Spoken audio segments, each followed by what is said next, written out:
하나님은 우리가 무엇이 되기를 원하시는가? 무엇이 되기를 원하시는가? 말씀 읽으셨으니까 답을 다 알고 계시겠죠? 네.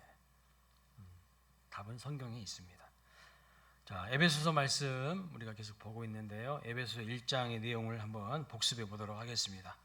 1장 1절부터 2절은 에베소 교회 성도들에게 사도 바울이 편지하면서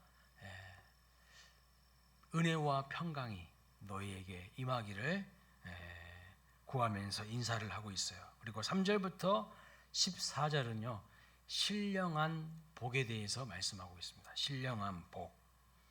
그 신령한 복은 하나님께서 우리를 구원하시기 위하여서 무엇을 하셨는지에 대해서 말씀하고 있어요.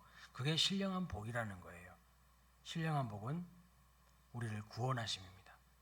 그런데 성부 하나님은 우리를 구원하시기 위해 창세전에 우리를 예정하시고 택하셨어요.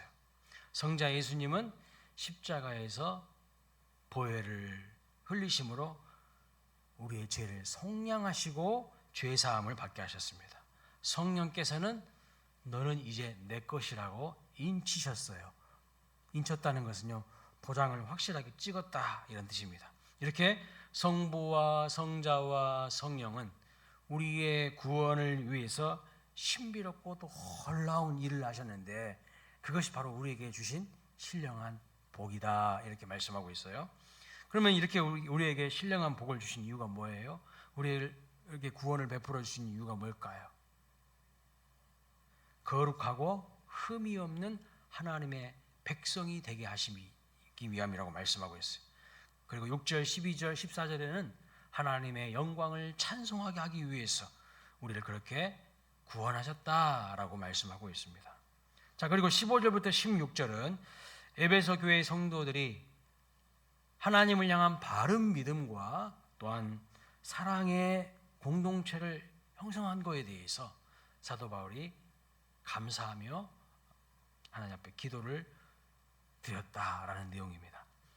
자, 사랑하는 여러분, 그렇다면 우리가 구원받은 하나님의 백성으로서 하나님은 우리가 어떤 모습으로 살아가기를 원하실까요?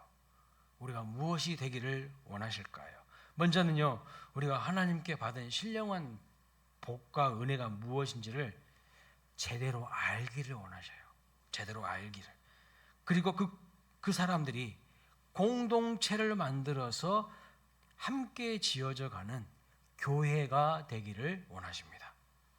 그래서 사도 바울은요, 에베소 교회의 성도들을 위하여 기도하는데 무엇을 위하여 기도하는가? 첫째, 하나님을 알게 해달라고 기도하는가? 17절 말씀 보세요.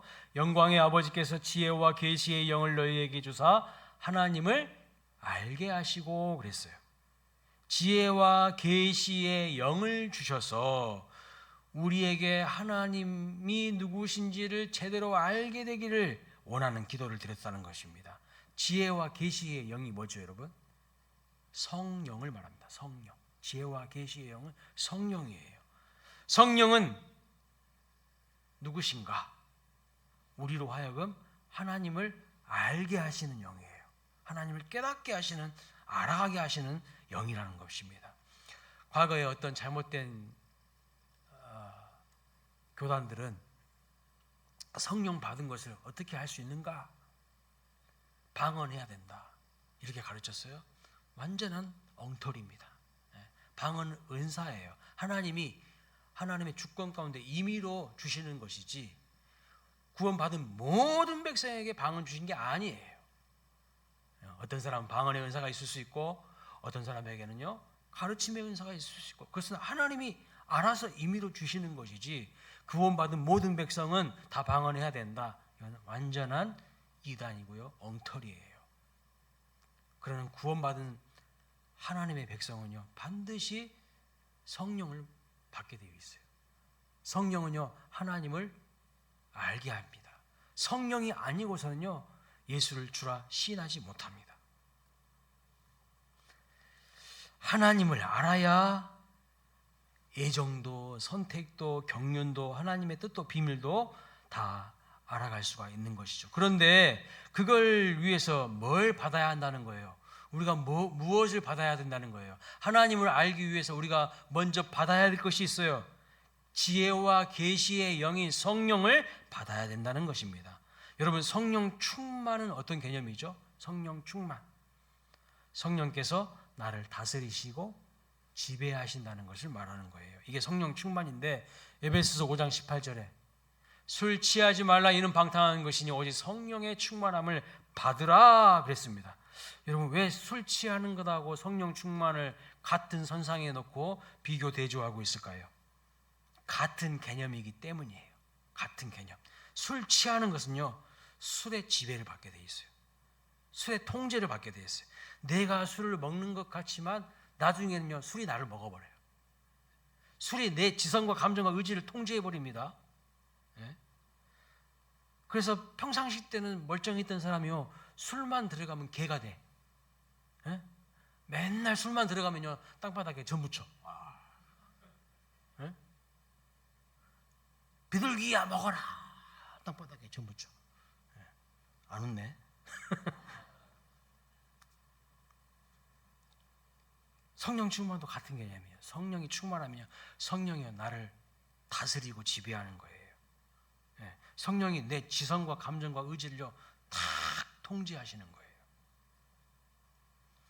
내 자아가 나를 통제하는 거하고 하나님이, 성령이 나를 통제하는 거하고 완전히 다른 삶을 살겠죠. 그래서 여러분, 우리가 항상 아침에 눈을 뜨면 뭐 해야 된다고요? 하나님, 오늘도 성령의 충만함을 허락하여 주십시오. 내 생각으로, 내 감정으로, 내 의지로 살지 않게 해달라고. 우리의 생각은요, 삐뚤어져 있어요. 내 감정은요, 쉽게 상해버려요. 내 의지는요, 죄에 노출이 돼서 자유의지가 아니라 노예 의지예요. 노예 의지. 죄에 질질 끌려다니는 노예 의지. 작심 삼일. 아니요, 작심 1일도 안 돼. 어떨 때는. 이게 노예 의지예요. 노예 의지. 맨날 죄한테 져요. 그러니까 우리는 성령의 충만함을 통하여서 바른 하나님이 주신 지성을 가지고 또 건강한 감정을 가지고 하나님의 선하심을 추구하는 의지를 가지고 살아가야 되는 것이죠. 그래서 성령께서 내 삶의 주인이 되는 것이 성령 충만이에요. 그래서 여러분, 성령 받은 사람들을 보고 세상 사람들이 뭐라고 한 줄 아십니까? 사도행전 2장에 보시니까 13절, 새 술에 취한 사람이라고 얘기하고 있어요. 새 술에. 그래서 성령 충만한 사람들에게서 나타나는 특징이 뭐냐? 에베소 5장 19절에 이렇게 말합니다.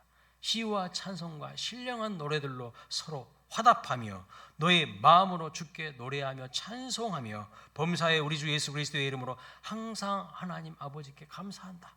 이게 성령 충만 받은 사람들의 특징이에요. 에베소 5장 18절에는 성령의 충만함을 받으라 그랬어요. 그 다음 19절에는 성령의 충만함을 받으면 이러한 삶을 살아가고 이러한 삶의 특징이 있다는 겁니다.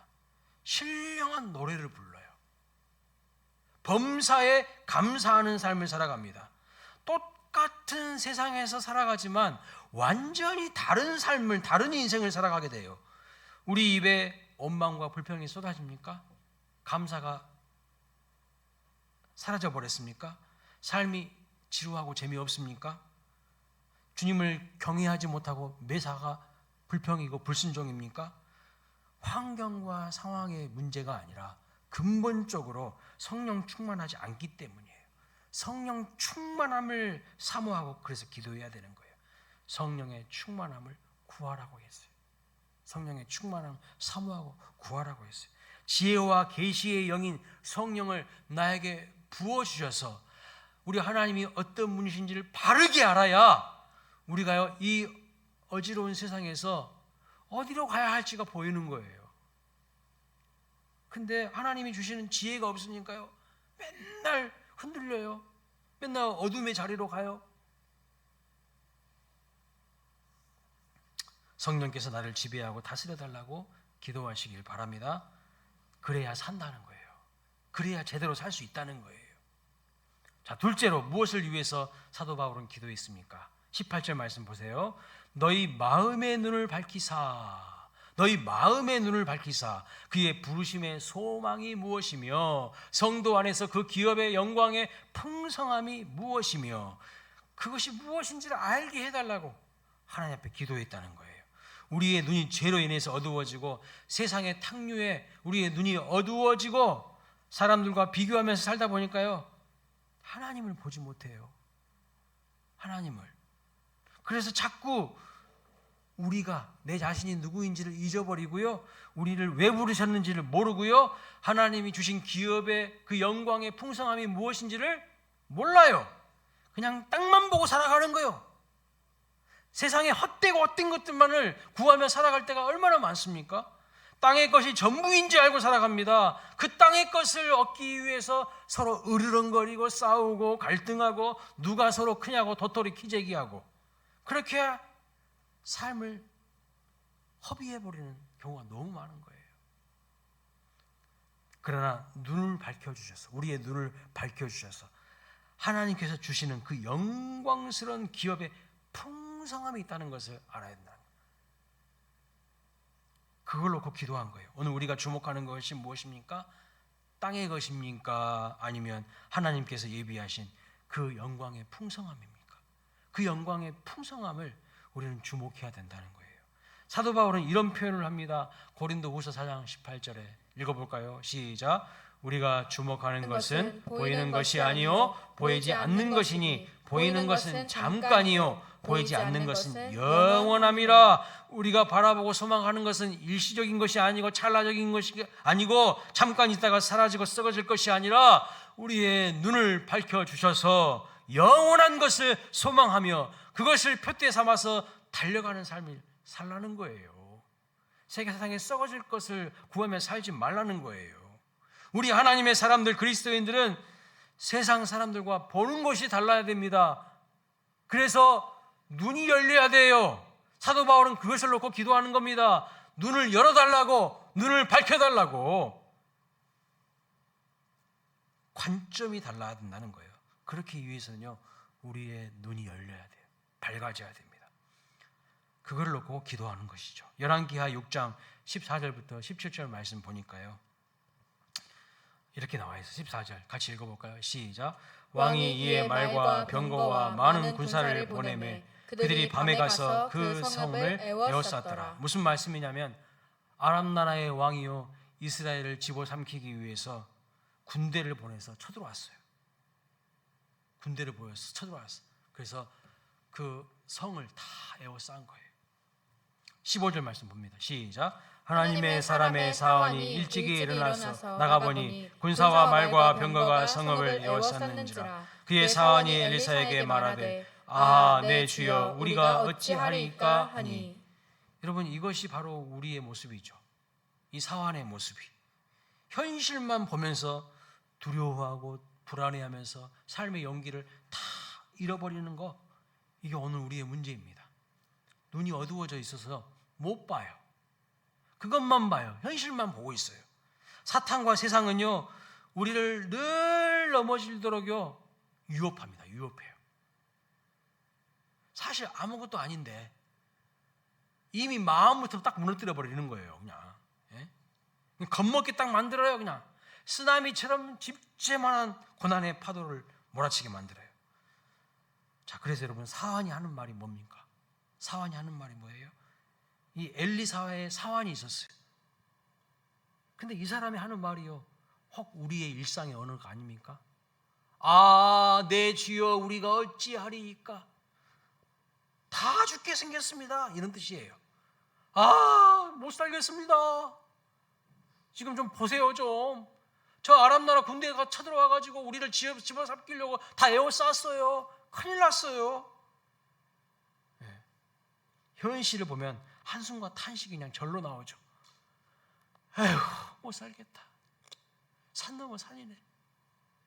그런데 여러분, 다음 구절을 보면 엘리사 선지자가 하는 말이 있어요. 16절 말씀 읽어볼까요? 시작. 대답하되 두려워하지 말라. 우리와 함께한 자와 그들과 함께한 자보다 많으니라 하고 그랬어요. 엘리사는 왜 이런 이야기를 하고 있을까요? 엘리사는요, 사안이 못 보는 것을 보고 있어요. 적들보다 우리와 함께한 자가 더 많다는 거예요. 그러니까 두려워하지 말라는 겁니다. 왜 엘리사가 이렇게 이야기할까요? 엘리사는 지금 무엇을 보고 있는 것일까요? 사환이 보지 못하는 것을 보고 있어요. 그래서 17절 읽어봅니다. 시작. 기도하여 이르되 여호와여 원하건대 그의 눈을 열어서 보게 하옵소서 하니 여호와께서 그 청년의 눈을 여심해 그가 보니 불만과 불경거가 산에 가득하여 엘리사를 둘렀더라. 엘리사가 기도하였어요. 청년의 눈을 열어달라고. 그 산에 쩔쩔매는, 현실만 보고 쩔쩔매는 그 눈을 제발 좀 열어달라고 기도했어요.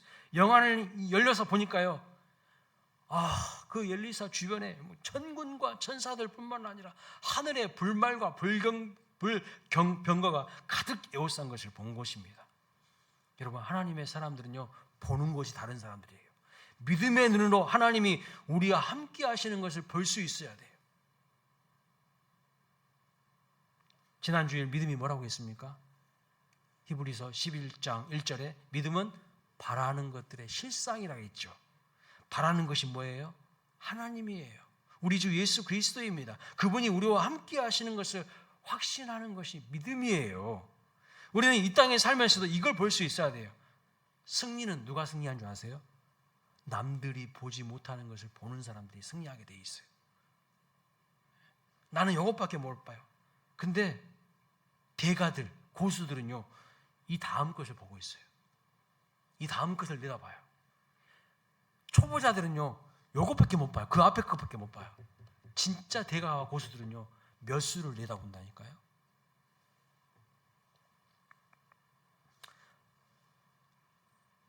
바둑을 둘 때 고수들은요, 바둑과 하나를 두면서 이거 어떻게 둬야 될까 고심고심하지만 진짜 고수들은 몇 수를 내다보고 둘 때가 있어요.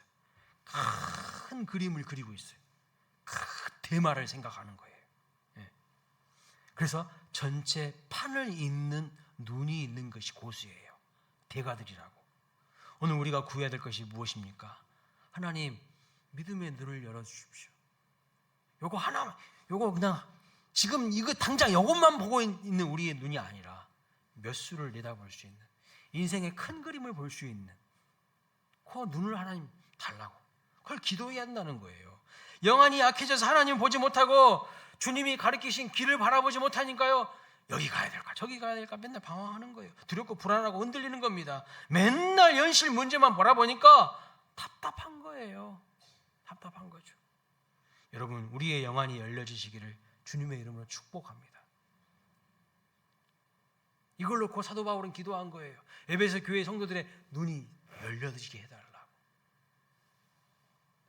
세 번째로 사도 바울은 무엇을 위해 기도합니까? 19절 말씀 볼까요? 읽어봅니다. 시작. 우리에게 베푸신 능력의 지극히 크심이 어떠한 것인지를 너희로 알게 하시기를 구하노라. 아멘. 여러분, 우리에게 베푸신 능력이 무엇일까요? 하나님이 우리에게 베푸신 능력이 뭡니까? 우리를 위하여 예수님께서 십자가에서 죽으실 뿐만 아니라 다시 부활하게 하셔서 하나님 보좌 우편에 앉으셔서 세상의 모든 것을 통치하시는 능력이에요. 죽은 자 가운데 부활하신 능력이 우리를 위하여 베푸신 능력입니다. 왜 부활이 우리를 위하여 베푸신 능력일까요? 왜요? 부활이 여러분하고 무슨 상관이 있습니까? 인간의 가장 깊은 절망이 뭔지 아세요? 죽음이에요. 죽음. 그런데 그 죽음의 문제를 해결하신 유일한 분이 누구시냐? 예수 그리스도입니다. 우리도 주님 안에 거할 때에 사망 원세를 이기시고 부활하게 됩니다. 믿으십니까?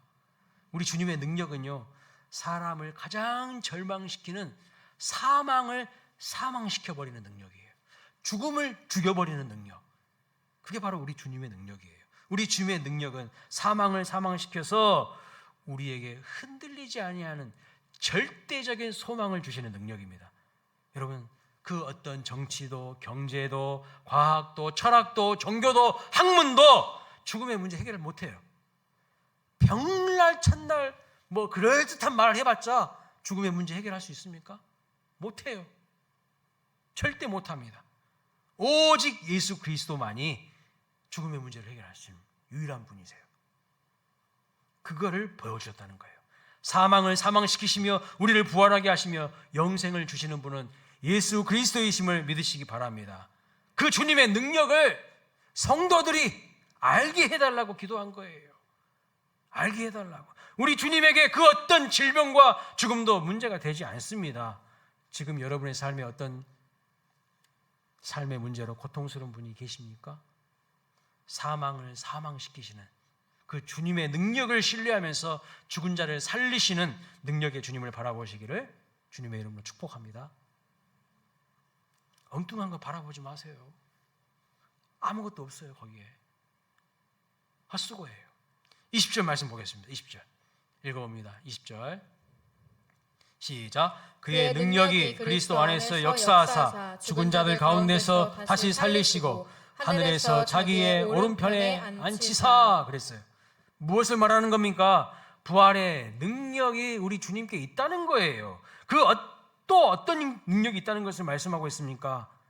자기의 오른편에 앉히셨다. 이 말은요, 통치자와 권세자로 세우셨다는 거예요. 사망 권세를 이기시고 부활하신 주님이 세상 모든 것을 통치하시고 다스리시는 주권자이시다. 만왕의 왕이시다는 거예요. 모든 만물이 그래서 예수님의 발 아래서 복종하게 하셨다는 겁니다. 이것이 바로 예수 그리스도의 능력인데 이 능력이 얼마나 대단한 것인지를 성도들이 깨달아 알게 되기를 사도 바울이 기도한 거예요. 오늘 우리도 이걸 알아야 돼요. 이걸 모르니까요, 엉뚱한 데 가가지고 손 비비고 있는 거예요. 21절, 22절 말씀 보겠습니다. 읽어봅니다. 시작. 모든 통치와 권세와 능력과 주권과 이 세상뿐 아니라 오는 세상에 일컫는 모든 이름 위에 뛰어나게 하시고 또 만물을 그의 발 아래에 복종하게 하시고 그랬습니다.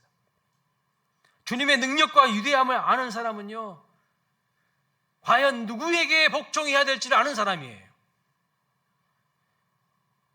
여러분, 누구에게 충성하고 누구에게 잘 보여야 할지를 아는 사람이 되어야 됩니다. 엉뚱한 데 가가지고 손 비비지 마시고요. 하나님이 우습게 보이고요, 교회가 우습게 보이는 사람은요, 믿음이 없는 거예요. 하나님이 어떤 분인지를 모르는 거예요.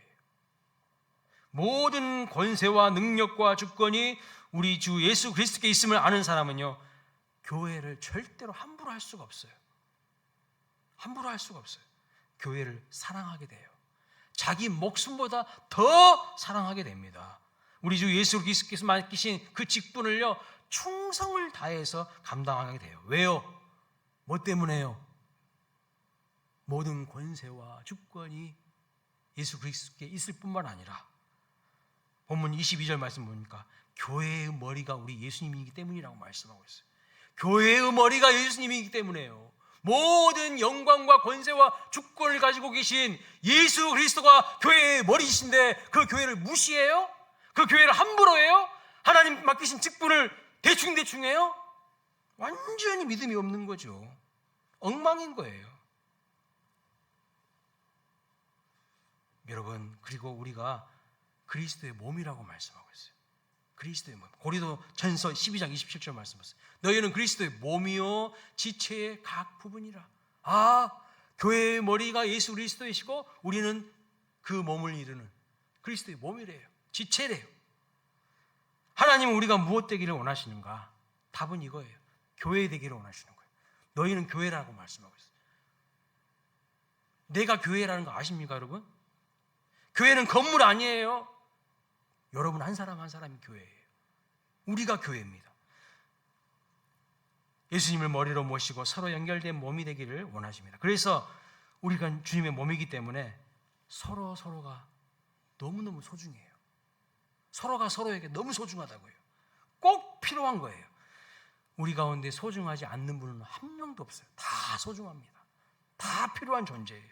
여러분 스스로 나는 쓸모없는 존재라고 비하하지 않으시기 바랍니다. 왜요?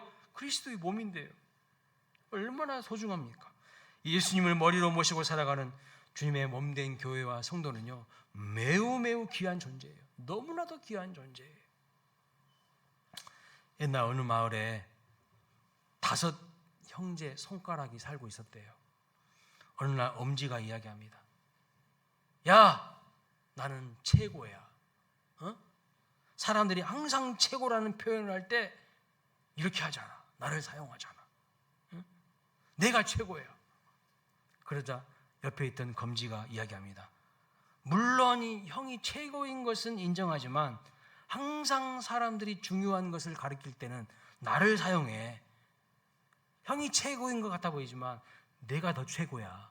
내가 더 중요해. 이렇게 검지가 이야기하는 거예요. 나는 사람들에게 항상 방향을 가르쳐주는 중요한 존재야. 그렇게 이야기하는 겁니다. 그러자 세 번째 손가락 중지가 이야기합니다. 야야야, 내가 우리 5 중에서 제일 큰 거 알고 있지? 예? 가운데 손가락이 제일 크잖아요. 잘못하면 욕되는데. 야, 내가 제일 커서 눈에 띄는 것도 나야, 나. 응? 내가 제일 잘 나가는 거지. 내가 제일 크잖아. 그렇게 이야기하는 거예요. 그러자 약지가 말합니다. 나는 힘도 없고 크지도 않고 그렇지만 사람들은 가장 소중한 반지를 나한테 끼워주는 거 알지? 까불지 마. 응? 사랑은 힘이나 크기로 지키는 게 아니라 섬김과 신뢰로 지키는 거야. 약지가 말하니까요, 다들 조용해졌어요. 네, 조용해졌어요. 그러자 마지막으로 평소에 진짜 말이 없던 새끼손가락이 이야기하는 거예요. 뭐라고 말했을까요? 야, 너희들 그래봤자 나 없으면 병신이야. 나 없으면 병신인 거 알지? 그러자 이 모든 이야기를 듣고 있던 손바닥이 말합니다. 얘들아, 너희들 모두 다 소중해. 우리는 다 역할과 기능이 다르지만 필요한 존재야. 필요한 존재야. 주님이 사랑하시는 여러분, 교회는요, 주님의 몸이에요. 주님의 몸. 우리는 그 몸을 이루는 지체라고 말씀합니다. 그래서 단 한 사람도 필요 없는 분이 없다는 것을 아시기 바랍니다. 근데 제가 이제 부교육자 생활을 많이 해보니까 이런 일이 있더라고요. 교회는 주님의 몸이잖아요. 근데 자기 부서 이기주의가 있어. 자기 부서 제일주의가 있어. 자기 부서만 생각해. 교회 전체를 생각하지 않아. 그런 교육자들도 많이 있고요. 그런 성도들도 많이 있는 걸 봤어요. 아니에요. 부서는요, 주님의 몸을 이루기 위해서 필요한 것이지 부서 혼자 살라고 있는 게 아니에요. 연말만 되면, 이제 연말이 되잖아요. 연말만 되면 자기 부서 예산 조금이라도 더 가져가려고 하고, 어떻게 해서든지 악착같이 교사들 막 끌어모으려고 하고, 열심인 것은 좋은데 자기 진짜 부서만 아는 지나친 이기주의는요, 주님의 몸을 모르는 사람들이 하는 일이에요.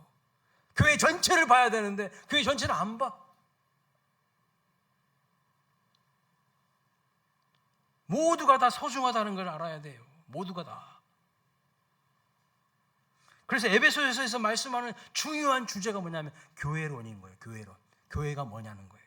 우리 한 사람 한 사람이 교회예요. 주님의 귀한 지체입니다. 물론 우리는 부족하고 연약한 점들이 너무 많아요. 다 죄인이니까요. 죄성을 가지고 그대로 나오거든요.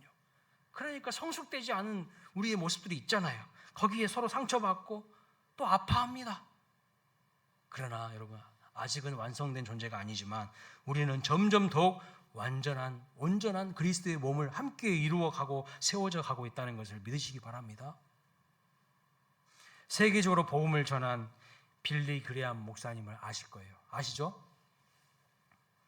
뭐 아시는지 모르시는지 뭐 아멘 하나 해도 아무 말도 안 하고 진짜 설교하기 싫어요. 여러분 태도를 보면 진짜 힘들어요. 자, 그분의 아내는요 누구냐? 루스벨이에요. 루스벨. 중국 의료 선교사님의 딸로 태어났고요. 13살 때 평양에서 외국인 학교를 다녔습니다. 그녀는 남편 빌리 그레함과 함께 복음의 전사였어요. 세계 도처를 다니면서 복음을 전하고 남편을 돕고 복음의 전사가 되었습니다.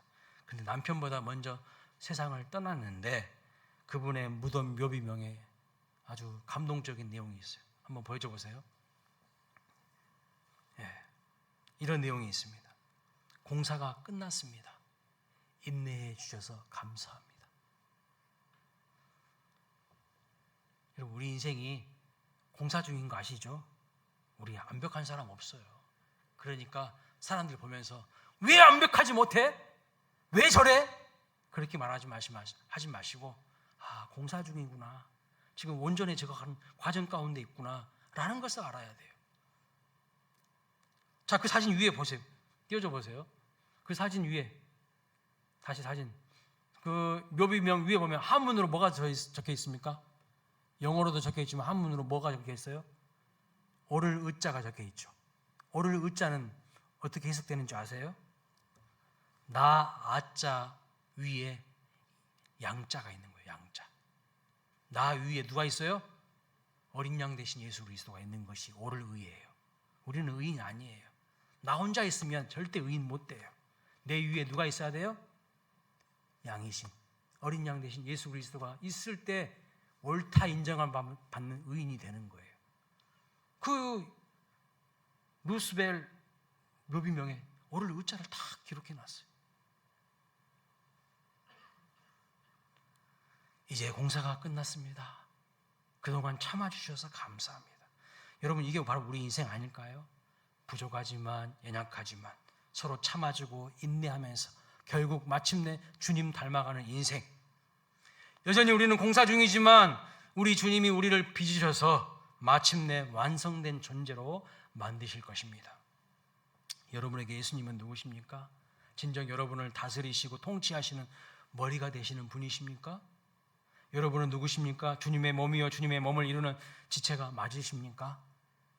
지체가 맞다면요, 지체는 그 역할을 감당해야 돼요. 그 역할이 있어요. 그 사명이 있어요. 그걸 해야 그 지체인 거예요. 예수님이 우리의 머리가 되시고 우리가 주님의 몸인 교회이기 때문에 우리는 그 어떤 것과도 비교할 수 없는 가장 아름다운 존재입니다. 가장 가치 있는 존재인 거죠. 우리가 그래서 교회이기 때문에 하나님은 바로 이 교회를 통하여서 세상을 변화시키고 새롭게 하기를 원하십니다. 그래서 여러분, 교회의 사명은 곧 나의 사명인 걸 알아셔야 돼요. 아, 내가 교회구나. 교회가 해야 될 일은 내가 해야 될 일이지 다른 누군가가 해야 될 일이 아니에요. 내가 해야 될 일인 거예요. 여러분이 하셔야 될 일인 거예요. 교회가 해야 할 일은 곧 우리가 해야 될 일입니다. 왜요? 내가 교회이기 때문에. 나를 가리켜서 주님의 몸이라고 하셨기 때문입니다. 여러분 한 사람 한 사람이 교회이기 때문인 거죠. 주님의 몸을 이루는 아름다운 지체이기 때문입니다. 주일 예배를 드리고 또 한 주간 세상으로 여러분을 파송하는 것은요, 그 세상에서 무엇이 되라는 거예요? 교회 되라는 거예요. 그 세상에서 교회로서 역할을 감당하라는 거예요. 그런데 오늘날 교회가 무엇인지도 모르고 내가 누구인지도 모르고 함부로 교회를 욕하는 사람들이 있어요. 교회가 저러면 안 된다고. 자기는 그럼 교회로서 그 역할을 하냐고요. 자기는 더 엉망진창이야. 그러면서 교회를 욕해요. 그것도 교회를 다닌다고 하는 그리스도인이라고 하는 사람들이 정신을 못 차린 거예요. 내가 누구인지를 모르는 거예요. 내가 교회인데, 내가 하나님 앞에 교회로서의 사명을 받았는데. 말씀을 정리합니다. 교회로서 우리 한 사람 한 사람은 무엇을 알아야 할까요? 첫 번째, 지혜와 계시의 영을 받아서 하나님이 누구신지를 풍성하게 알아가야 합니다. 옛날에 알았던 하나님, 그 하나님 우려먹지 마세요. 오늘 지금 나에게 경험된 하나님을 또 알고 발견해야 돼요. 하나님을 아는 지식이요 계속 성장하고 자라가야 됩니다. 두 번째, 우리를 부르신 하나님의 소망이 무엇인지를 알아야 되고요, 우리를 왜 부르셨는지를 알아야 됩니다. 장차 받게 될 그 기업의 영광과 풍성함이 무엇인지를 알아야 돼요. 이거를 모르니까요, 맨날 땅에다가 고개 쳐박고 살아가는 거죠. 맨날 땅의 것만 구해요. 그의 나라와 그의 의를 구하라고 했는데 이거를 모르니까요, 엉뚱한 것들만 구해요. 세 번째, 우리 주님의 능력과 권세를 알아야 돼요. 우리 주님의 능력과 권세를, 이것을 바르게 알게 될 때 우리는 예수 그리스도를 머리로 모시고 주님의 몸을 이루는 교회로서의 사명을 감당하며 영광스럽게 살아갈 수가 있습니다. 하나님은 왜 우리에게 신령한 복을 주셨습니까? 왜 우리를 구원하여 주셨습니까? 우리가 무엇 되기를 원하시는 거예요? 우리가 교회 되기를 원하시는 거예요. 그 교회는요, 영광스러운 주님의 몸입니다. 주님의 몸이에요.